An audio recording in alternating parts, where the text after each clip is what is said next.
Judges, sir, what can you say?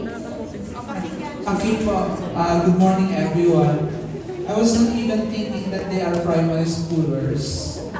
They are already acting out mature and way to go. Way to go po. Thank you, sir, Mariscal. Okay, si Ma'am naman na Ruby. Ma'am Ruby, suking-suki ka na dito. Pero I'm sure, every year, di ba, you can see it's different year after year. So what can you say po? Your kids are simply amazing. Salamat, ma'am. Napakahaba.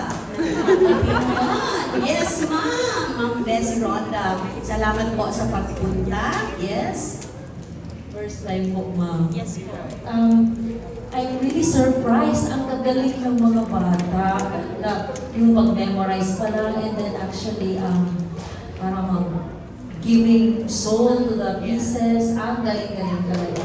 Kudos po to the teachers and to the parents for their support. Very good po. Yes, goosebumps talaga ako. Actually po, ma'am, talagang ito ay battle of the parents to.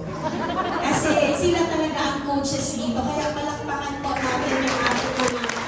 Siguro itong mga parents natin, mga ano din po, public speakers when they were little, no?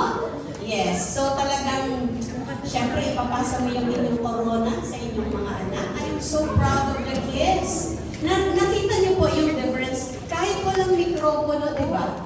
Ang lakas-lakas na ng kanilang boses. So, when I listened to all of them, I was just really looking for conviction. Kasi yung diction, ando na. So, what I want is talagang, you know, meron, tama yung sabi ng kailangan talaga may soul. Ano po? So, kids, I'm sure, may kasama po yan snack na medical, paracetamol. May kasama yan dyan. Yes. Uy, magkakana po, malamig na. Okay, so, we invited Biwa to help us with the computation para wala tayong walang problema.